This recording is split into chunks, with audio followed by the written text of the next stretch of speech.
吹頭要吹好耐嘅女仔注意啦！最近喺 Threads 上面掀起熱潮嘅兩把神梳，都被指可以快速吹乾頭髮，而且價錢仲超級親民添。美編即刻為大家實測一下。首先試下 Daiso 嘅速乾梳，連濕髮都可以輕鬆梳開。通窿嘅設計令到熱風吹入每一層髮絲，縮短吹頭嘅時間。比起平時吹乾頭髮，又真係快咗接近2分鐘。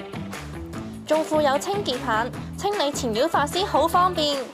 再試埋呢把從本清入手嘅馬啤啤速乾梳，價錢貴啲，係咪會再好用啲？